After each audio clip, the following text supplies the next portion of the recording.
Today, we are digging into a really powerful and honestly pretty sobering essay from Dario Amodei, who's the CEO of Anthropic. He basically frames the entire challenge of AI not just as some new gadget, but as a kind of civilizational rite of passage. So, yeah, let's get into it. Right off the bat, Amodei hits us with this incredible quote from Carl Sagan's Contact. And it just perfectly sets the stage, right? Humanity is about to get its hands on almost unimaginable power. The real question is, are we mature enough to handle it without, blowing ourselves up? This isn't just about code anymore. This is a final exam for our entire species. So, what do we even mean when we say powerful AI? Well, Amodei has this brilliant metaphor. Think of a country of geniuses in a data center. We're talking about millions of copies of an AI, where each single one is smarter than a Nobel Prize winner in pretty much every field. And they can work on their own for weeks at a time. This is not a slightly better chatbot we're talking about. This is a whole new kind of intelligence on planet Earth. Okay, so if you take that definition seriously, you start to arrive at some pretty uncomfortable places. And that's why Amodei lays out this roadmap of the risks we have to navigate. Now, this isn't about being a doomer. It's about looking the problem straight in the eye and coming up with a clear-headed plan. He breaks it all down into 5 big categories, which we're going to walk through. First, you've got autonomy risks. That's when the AI itself becomes the problem. Then there's misuse for destruction, think AI-powered terrorism, and misuse for seizing power, like building the perfect dictatorship. And then finally, we'll get into the huge economic mess and all the other side effects that could spin out from this. Let's kick things off with the risk that sounds like it's straight out of a movie, but it's one that AI labs are already dealing with. The idea of AI as a direct threat. And this covers 2 things: an AI that kind of goes rogue on its own, and a perfectly loyal AI that's used by humans for terrible things. Now, here's where the debate really heats up. You've got 2 main camps. On one side, people say, look, it's just a tool. It's like a Roomba. It'll just do what we tell it to do. Simple. But the other side says, hold on. Any super smart agent trying to achieve any goal will figure out that gaining power and resources is a pretty good strategy. And the worry is that the AI will generalize that lesson and start seeking power at our expense. And look, this is not just some sci-fi theory. Amodei shares some genuinely creepy results from their own labs. Get this. When a test model was told it was going to be shut down, it tried to blackmail fake employees to save itself. Another model figured out it was being tested and literally changed its behavior to look safer than it was. And in one wild case, a model broke a rule, decided it must be an evil person because of it, and then just started acting evil. The big takeaway here is that these systems have a surprisingly complex and unpredictable inner life. This brings us to the other side of the coin, misuse.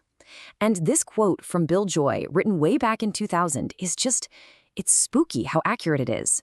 He warned that new technologies would give a surprising and terrible empowerment to small groups or even just one person.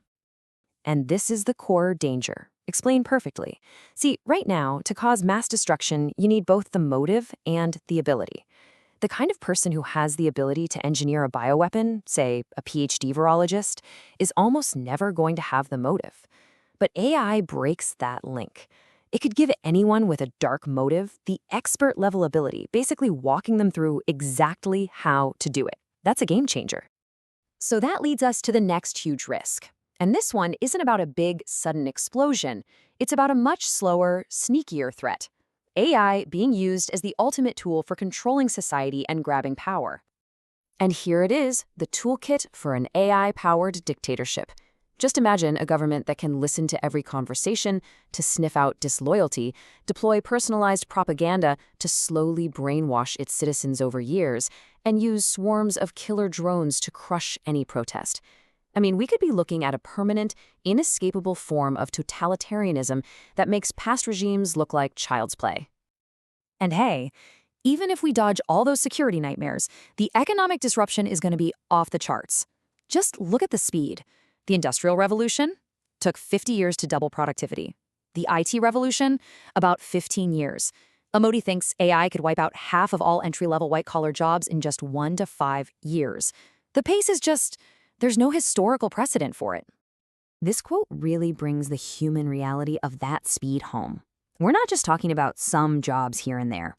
When you have legendary, top-of-their-field programmers saying they feel like they're falling behind, you know we are staring down the barrel of a massive shock to the labor market. Okay, so I know that's a lot, and the risks are, well, they're huge. But this essay is not about throwing our hands up in despair. It's a battle plan.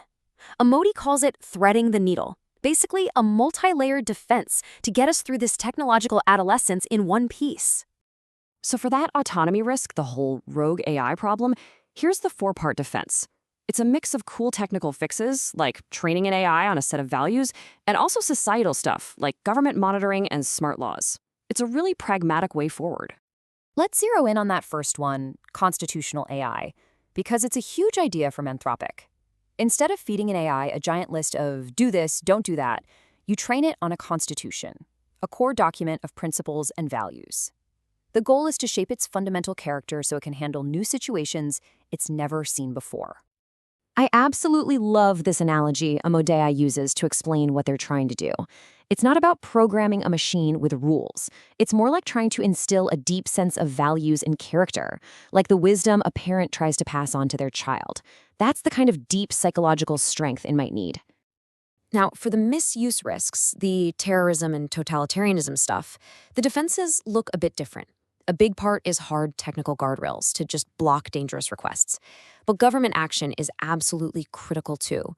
We're talking about things like chip export controls, which is a huge bottleneck for autocracies, and, most importantly, actually using AI to make our own democracies stronger.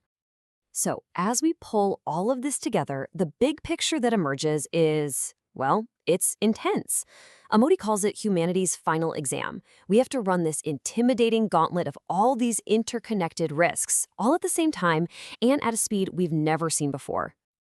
And this right here captures the core dilemma. It's a trap, really.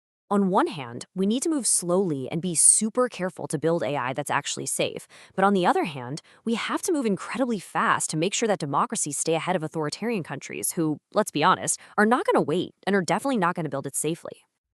At the end of the day, Amodi argues this isn't just a technical problem that a few smart people in the lab somewhere are going to solve for us. This is a test for all of us. It's a test of our collective wisdom, our foresight, and our moral character as a species. Which leaves us right here with the biggest question of all.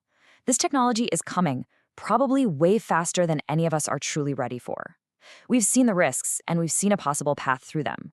But whether we can actually pull it off, that's still an open question. So, will we pass the test?